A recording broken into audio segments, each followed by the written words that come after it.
There you go. The recording is up. And we were discussing about how static routing is done. So it is done by adding the indirectly connected networks into the routing table. According to the topology that we have, you can see that the directly connected networks on R1 will be 192.168.1.0 and it will be 192.168.3.0. If we talk about R2's routing table, then we say 192.168.2.0 and 192.168.3.0. So 3.0 over here and 3.0 over here. It's kind of a common network, and that makes R1 and R2 communicate with each other, right?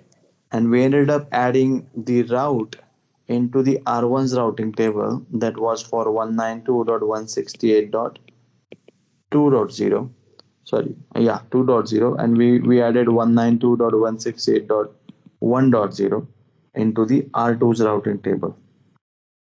If you want to delete the mistakenly given static IP routes, then you can say that you can just use no IP route command, okay, and specify the network that you want to remove from that, and you will be good with that.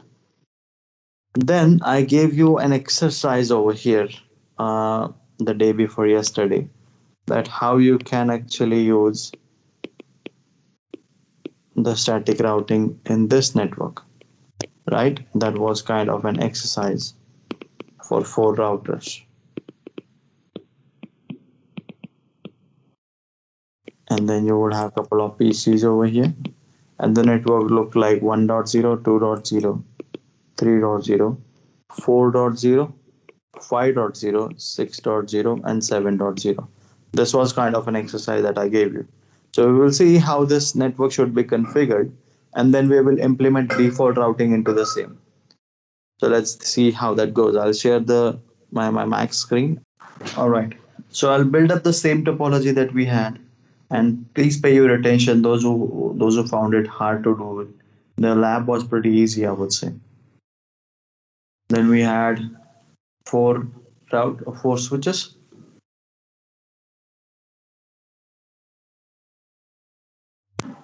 and we have I would say two PCs per network, and I'll just connect them together.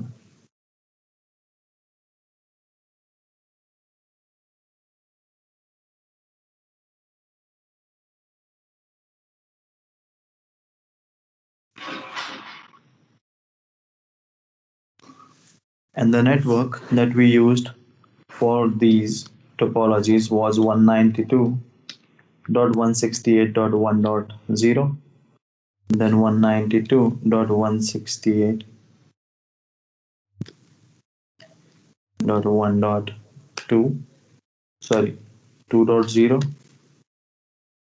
and then 192.168.3.0 and 192.168.4.0. So what we will do, we will just try to add this like configuration to the devices, okay, and we will configure DHCP onto the local interfaces. Make sense to you? Perfect. So I'll just open up my first router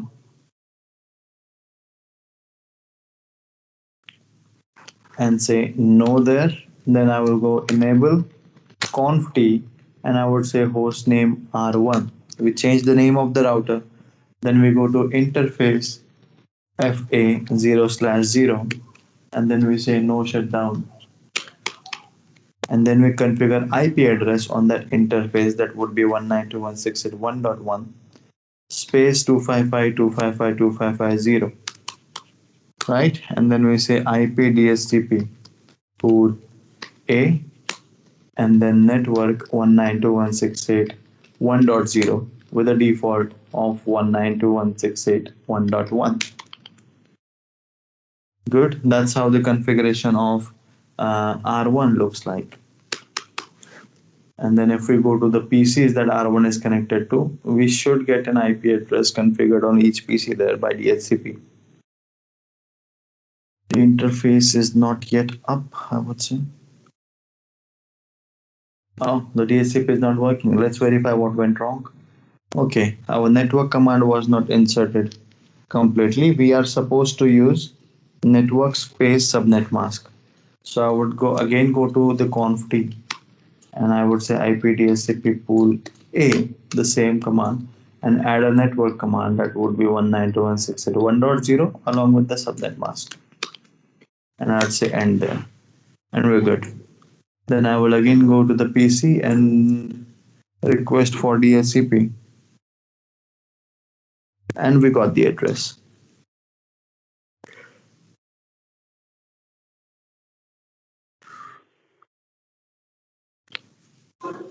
And there you go. Then we will go on second router and configure the same thing for 2.0 network. And that's going to be no enable conf t interface fa0 slash sorry. Before that, we will also rename the host to R2. And then I would say interface fa0 slash 0, no shutdown, IP address 192.168.2.1, 255.255.255.0. Correct? And then we will consider configure DHCP server on it by naming it as B.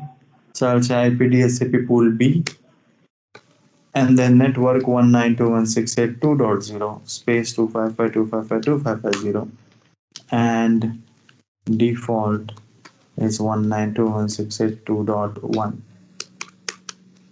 and I will say end there. And then we will check the IP that if they are being configured or not, and we're good. Then we will go to the next device, and it's configured 2.3. Correct?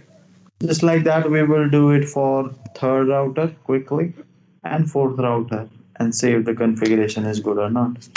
No enable conf t hostname R3 interface fa0 slash 0, no shutdown, IP address 192.168 dot 4 dot sorry 3.1.255.255.255.0, IP DHCP pool C, network 192.168.3.0 space 255.255.255.0, and default is going to be 192.168.3.1.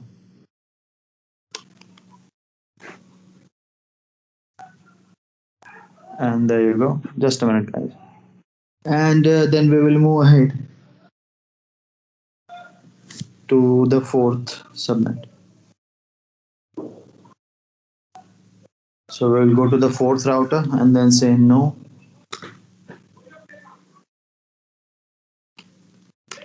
enable conf t interface fa0 slash 0, and then say no shutdown and IP address 192.168.4.1,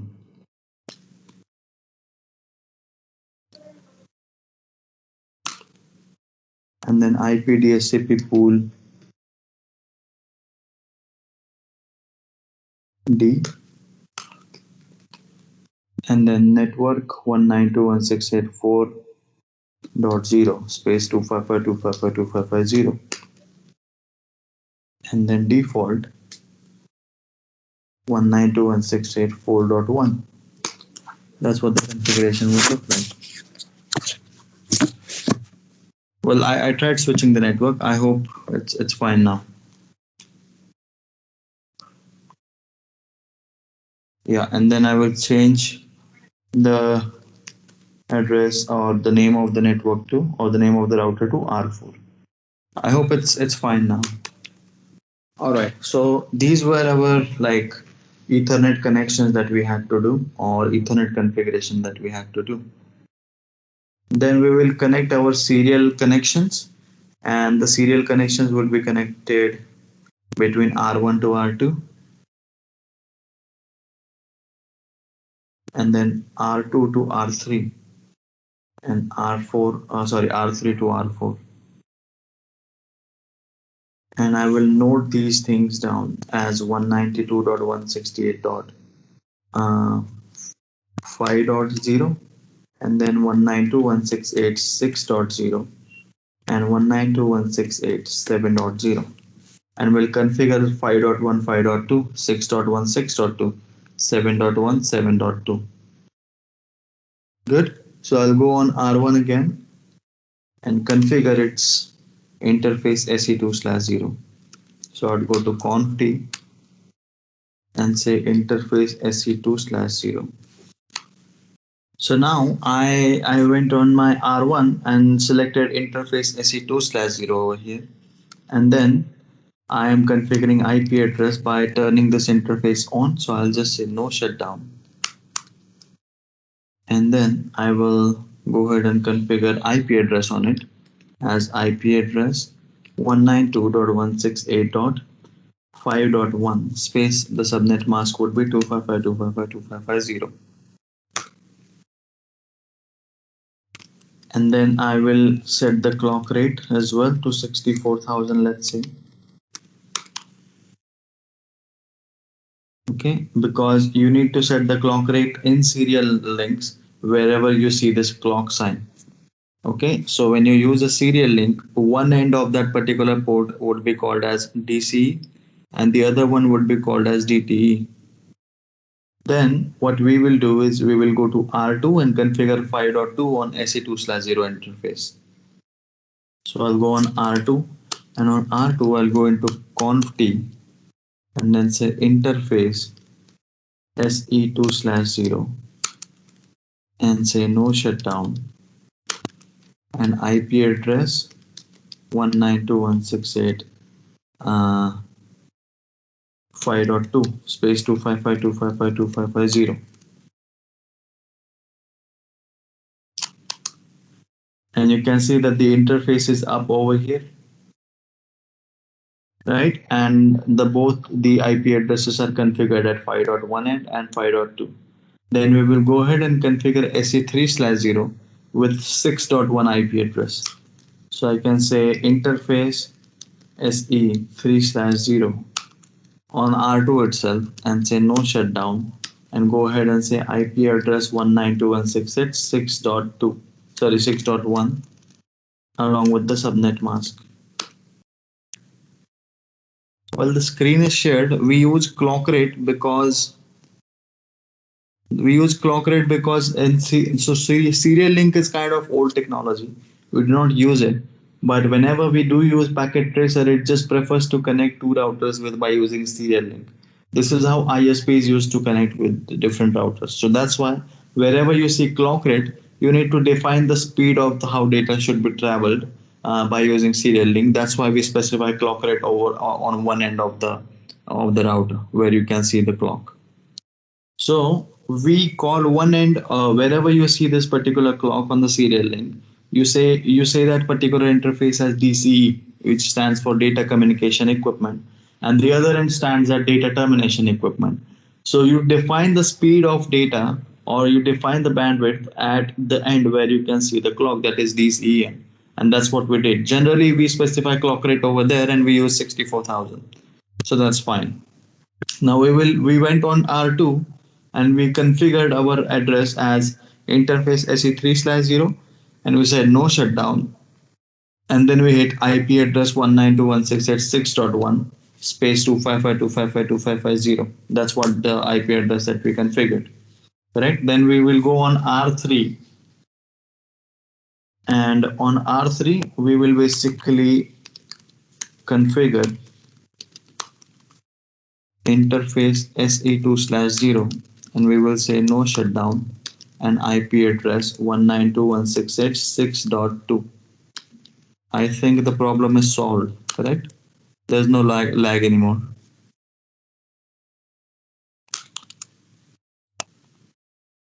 Perfect. That might be the network congestion for some time, but it's all right. All right. And then we will just go on R3 and configure 7.1 on the interface that's there, which is SE3/0. So I would go on my R3 and say interface SE3/0 and say no shutdown and IP address 192.168 7.1.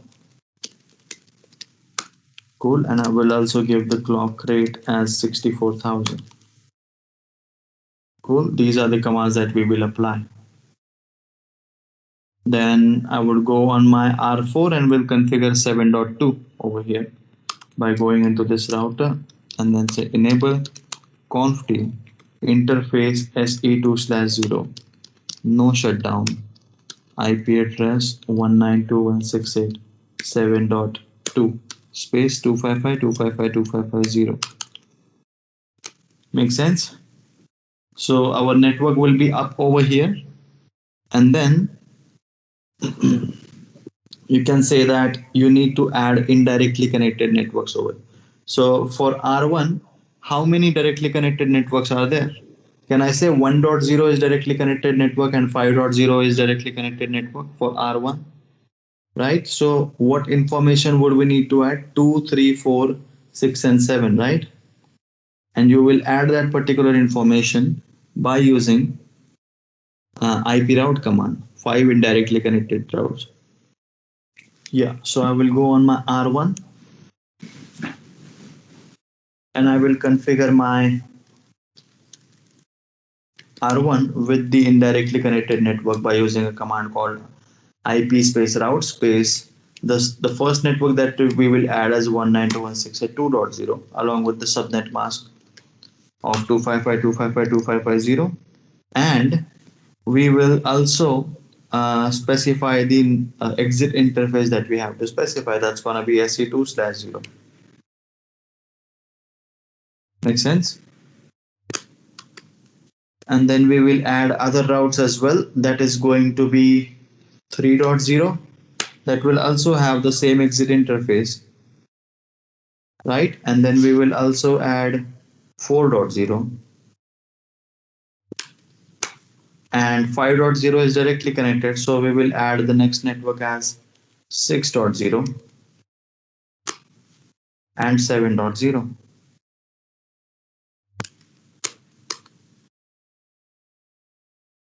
Make sense? I'm not copying that. I'm just using upper navigation key, and you can use upper navigation key to see the last commands like this. So you can just use the upper navigation key command and you will see the last command that you have been used, just like our command prompts. So yeah, that's the task that you will do on R1. And then you will go on R2. And how many directly connected routes do we have on R2? We have 5.0, 6.0, and 2.0. So we will add 4 indirectly connected networks that are going to be 1.0. Then I would say 3.0 and 4.0. Well, the difference between configuring static route with exit interface and next hop is next hop uses recursive lookup for looking first how to forward that particular data to the next hop, and then the next hop will take care of that. So it's not really recommend because it adds extra routing process if you use next hop IP address. It's always better to use exit interface for the betterment. So yeah, good. So we will go on R2 and then we will say that add IP space route. I'll just go into conft and I'll say IP space route space 192.168.1.0 space 255.255.255.0, and then you can hit the space button, and apart from that you specify the exit interface that's going to be SE2/0. And then I will add other routes as well, which are going to be IP route 192.168. The next network is going to be 3.0 along with the subnet mask 255.255.255.0. But the exit interface for that is going to be SE3/0. We're good? And then we will add other routes as well, which are in the same direction. That's 4.0, 6.0, sorry, 6.0 is directly connected, and we will add 7.0. So that's how the route needs to be added. So if I go ahead and check the routing table of our R1 that says do show IP route, then you can see that all the 7 routes are already present over there. And the routes that says 2, 3, 4 are statically learned. With this S sign, you can just get to know that. Make sense to you? And if I check my R2 as well, yeah. So I will just show you how you can remove the route as well. So let's say this is kind of a route that you have added 2.0. So I will just say no IP route 192.168.2.0 space 255.255.255.0 space SE2/0. And that's how you remove the route by just using no with the same command that you use to add a route. And if I just check the routing table by using do show IP route, then you can see that there is no route for 2.0 anymore.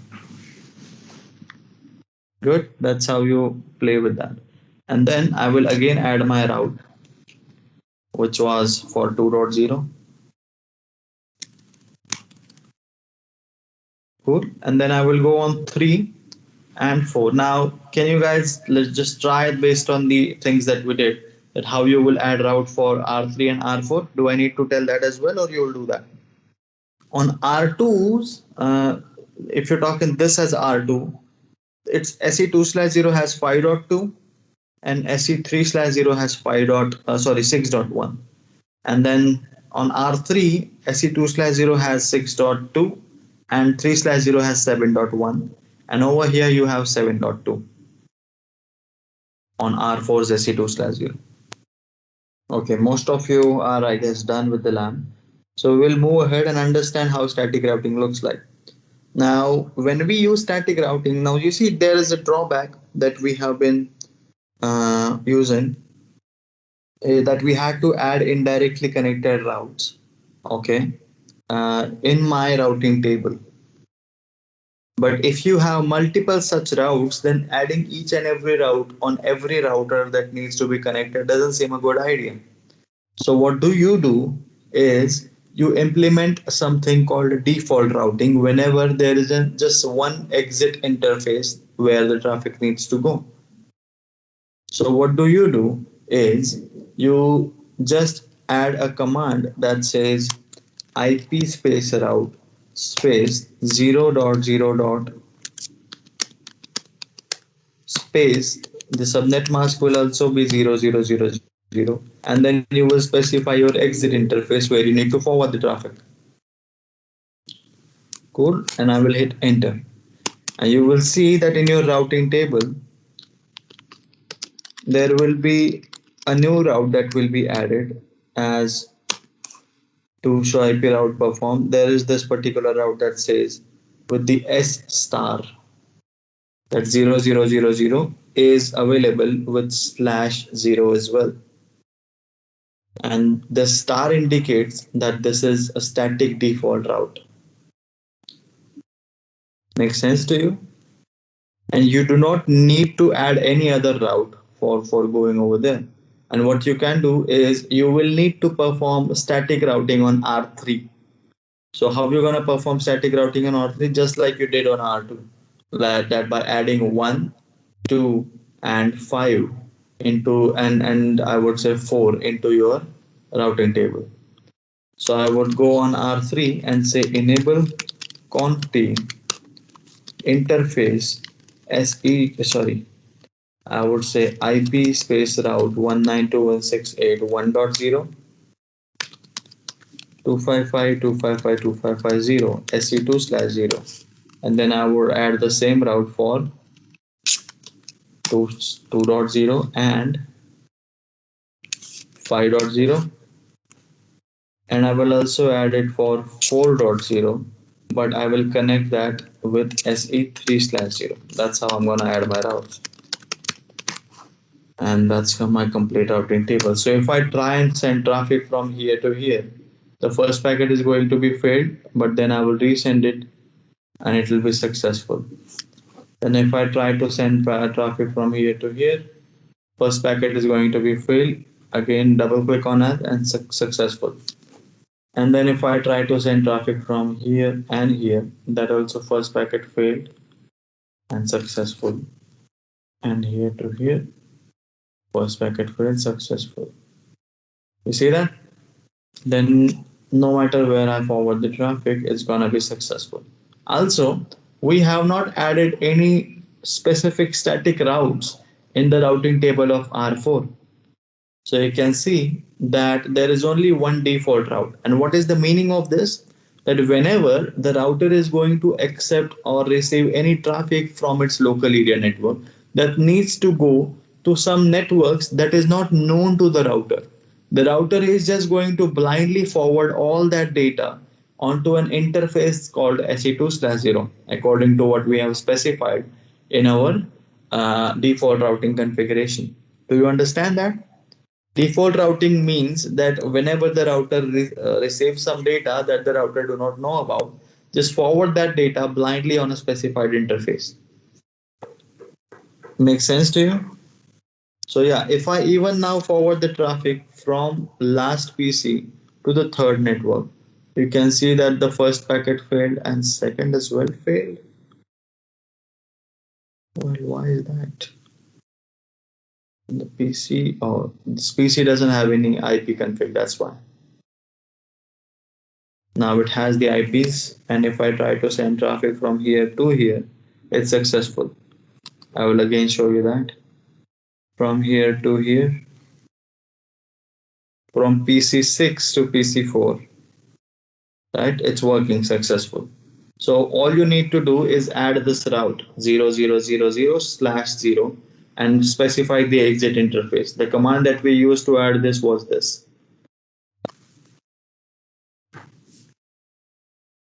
Makes sense? Now you can only add this route on interfaces that only has a one exit point, meaning you cannot add a default route on R2 and R3 both.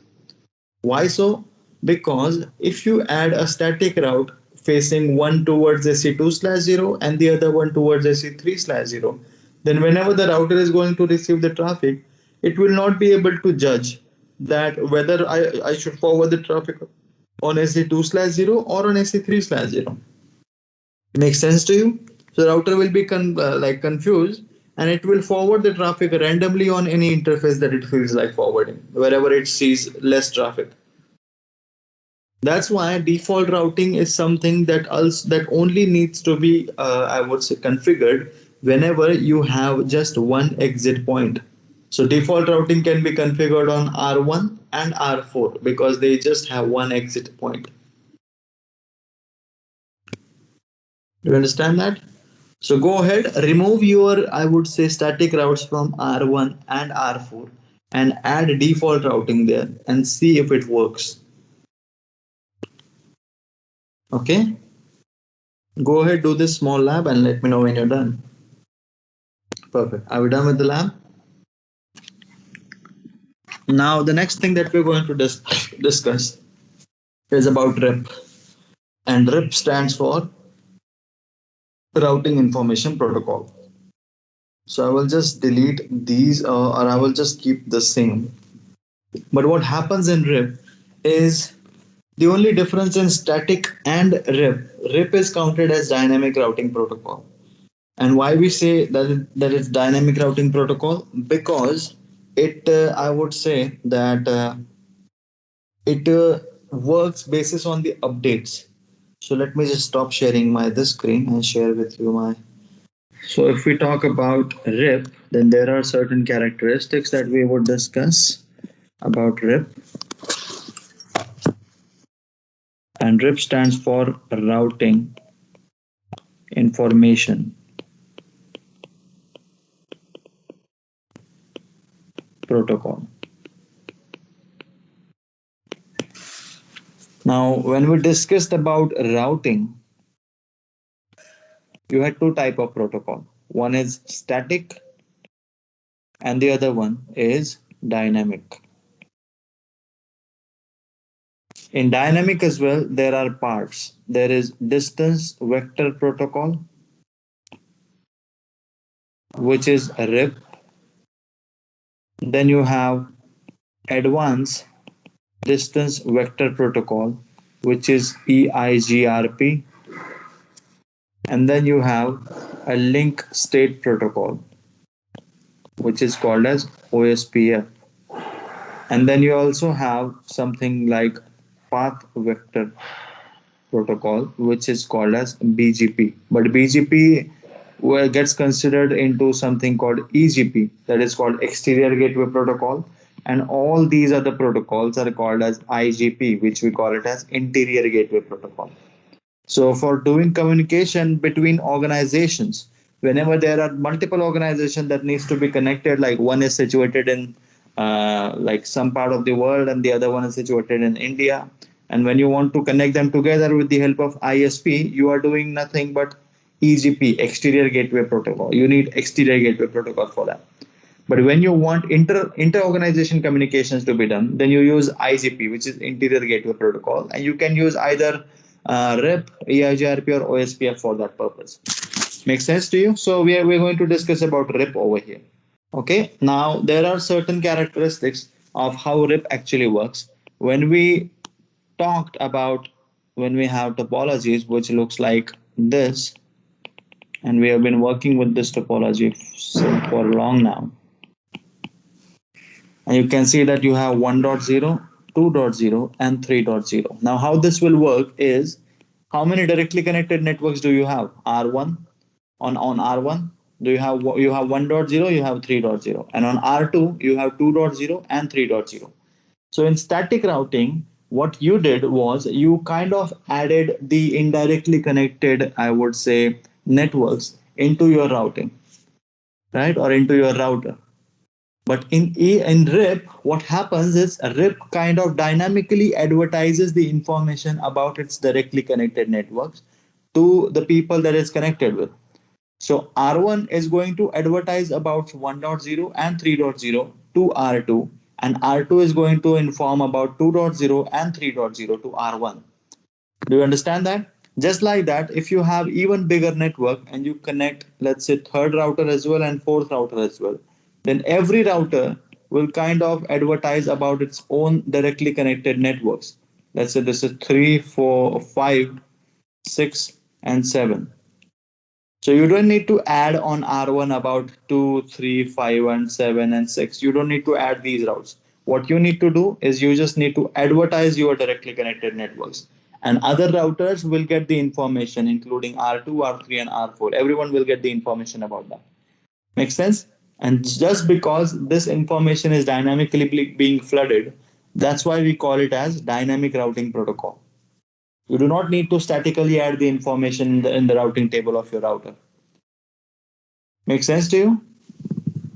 Now we will see some fundamentals of RIP as well. If we talk about fundamentals of RIP, then RIP is open standard protocol. It's not any Cisco proprietary or so.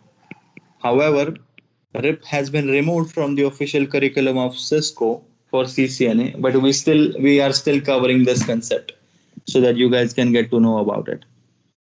Then I would say the second concept is its class full and classless routing protocol.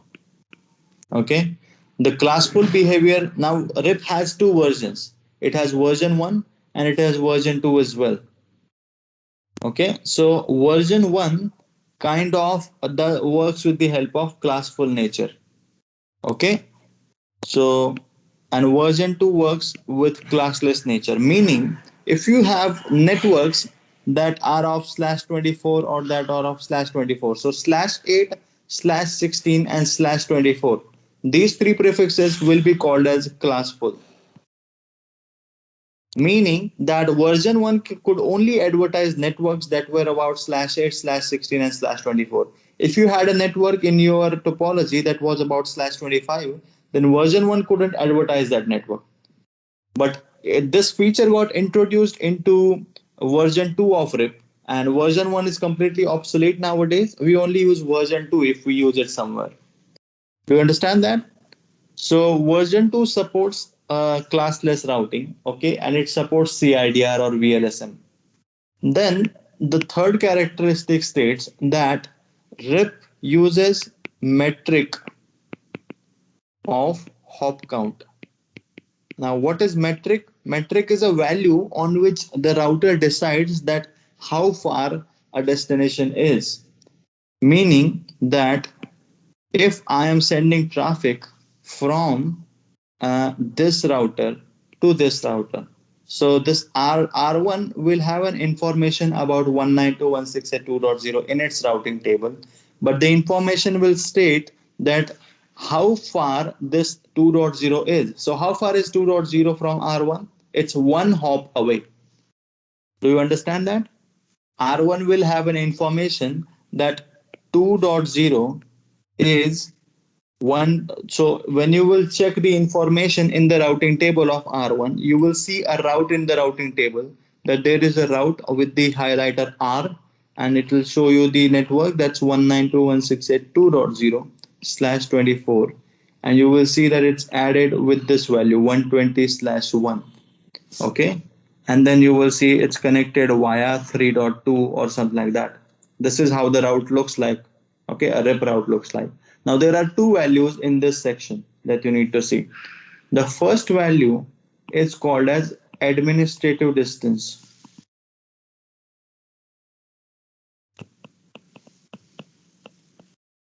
and the second value is called as metric.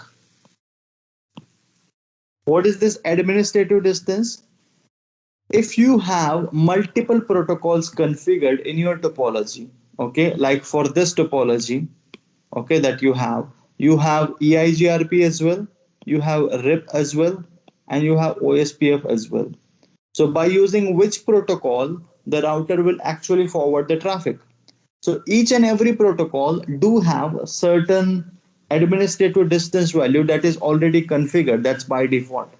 And if I show you some I would say examples of administrative distance, then the directly connected networks have an administrative value, the AD value of 0. Then static routes have an AD value of 1.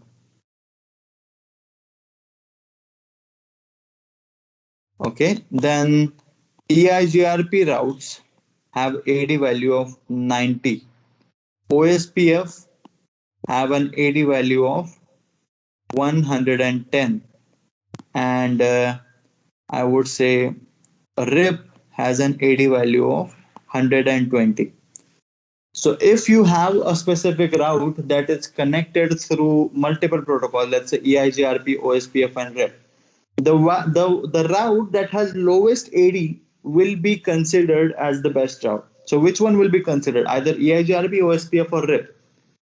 The router will consider EIGRP route because it has lowest AD that is there, and you cannot change this value. Okay, this is by default pre-configured. So that's what you need to also consider over there. So that's what the first value is. And the second value that is highlighted over here is metric. And metric is nothing but the cost at which the data will be delivered.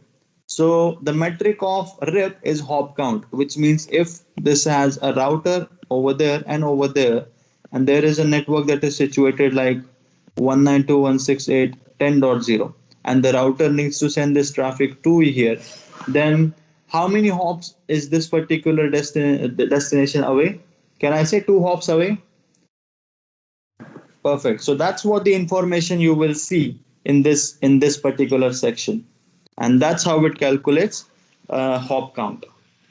Then after that, it uses a maximum hop count is 15, meaning that in RIP a router can only send traffic until it reaches to the 15th router parallelly. So you can only add 1 2 3 4 5 6 7 8 9 10, just like that. You can add 15 routers parallelly, not more than that. Okay. The 16th router will not be reachable because it's beyond the limitations of router.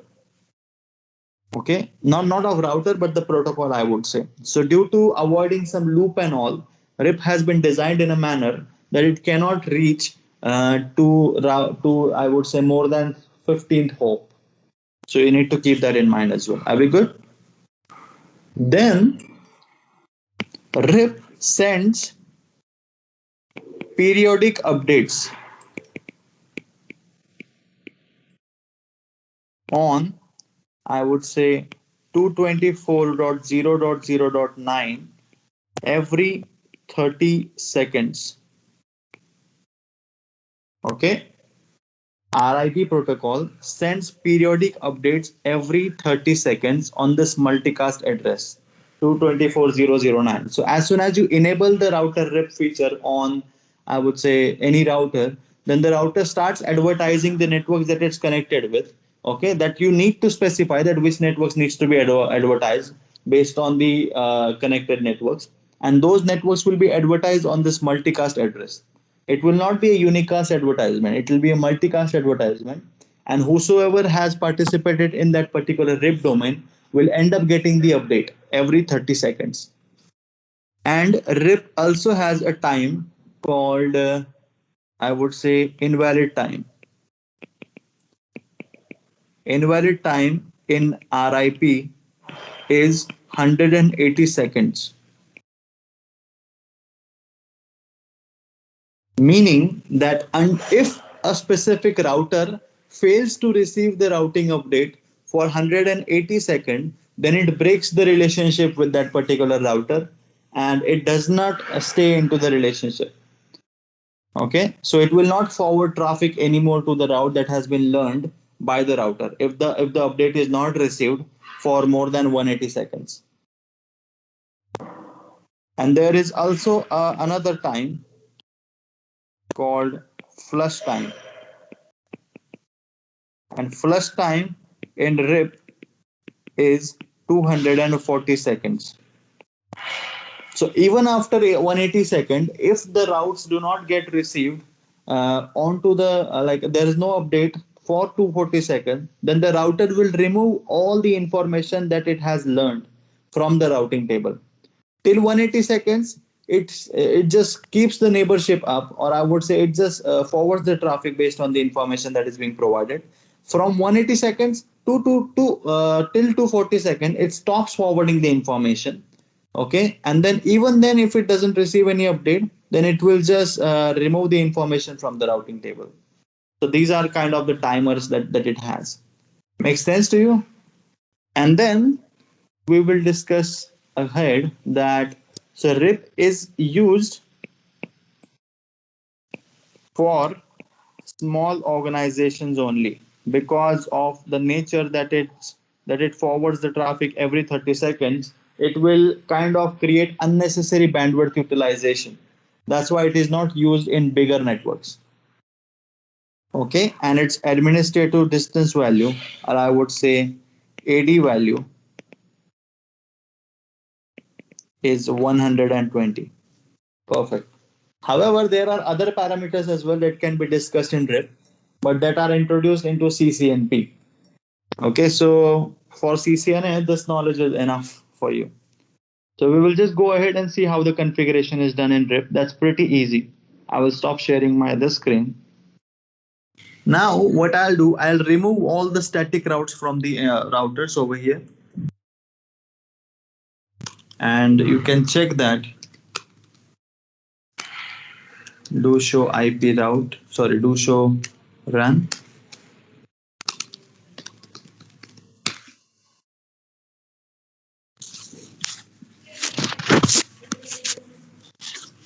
And I will just go down there.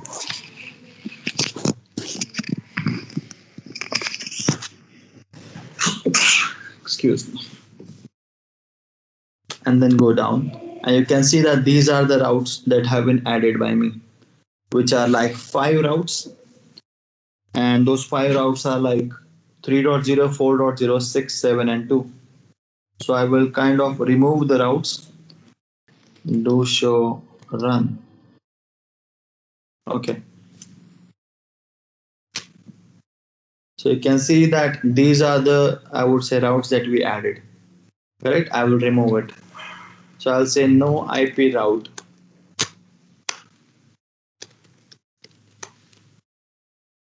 192.168.2.0 and then 255.255.255.0.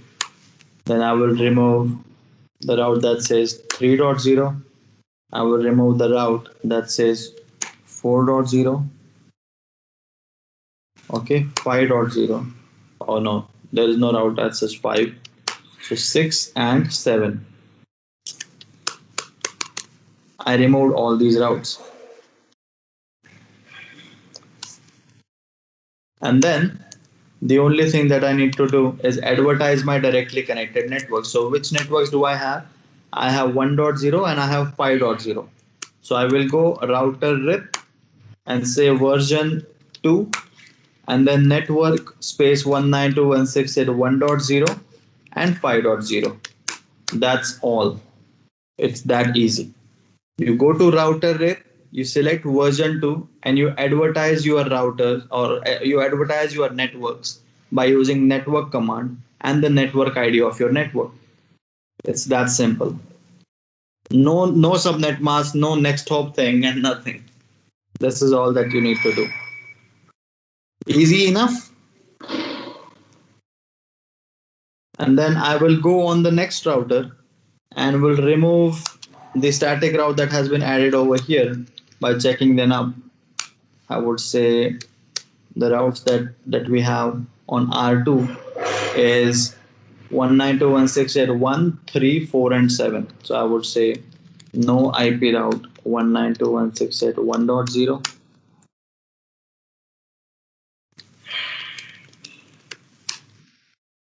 We are using version 2 because version 1 is obsolete. No, summarization is not there as of now. Summarize. We're not going to discuss about summarization. Who's that? Raiden, you already are like CCNP certified or something.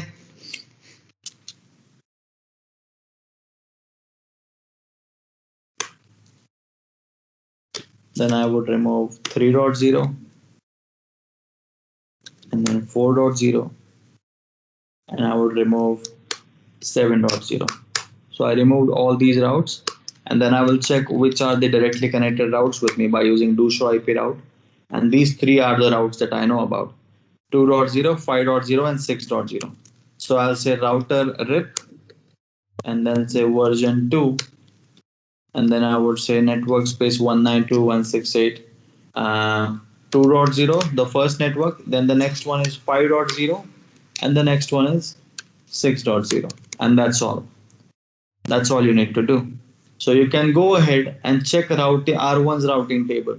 That it will have a couple of routes that it would have learned now. If I go on R1 and say do show IP route, you see that it has learned about 2.0 and it says 120 slash one hop away via 5.2 and it has learned about 6.0 with the same information there. And if we talk about the second router and check the routing table over there, do show IP route.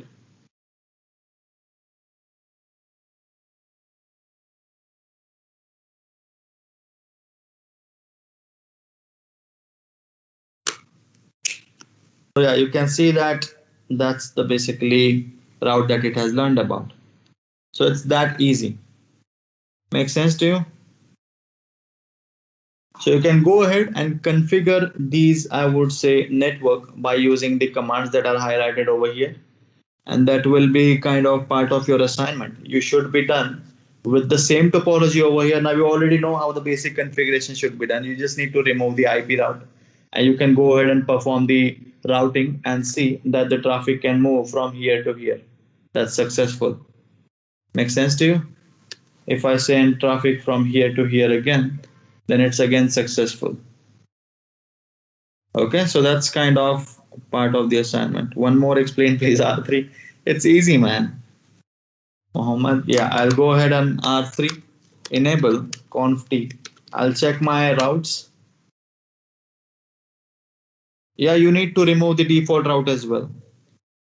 and I will check my routes that has been advertised, which is 1, 2, 5, and 4. So I'll say no IP route 192.168.1.0 space subnet mask, and then I would say 2.0, and I will also remove 5.0, and I would remove 4.0.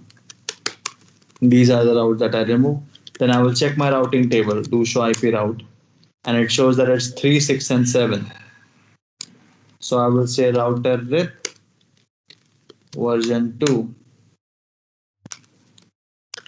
and then network space 192.168.3.0, then network space 6.0 and 7.0.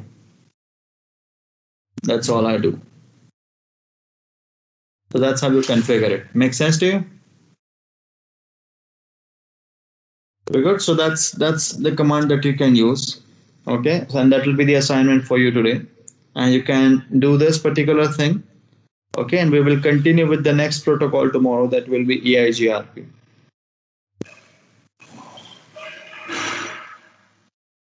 Yeah. Thank you so much then for joining in. That was the content that we had to cover today.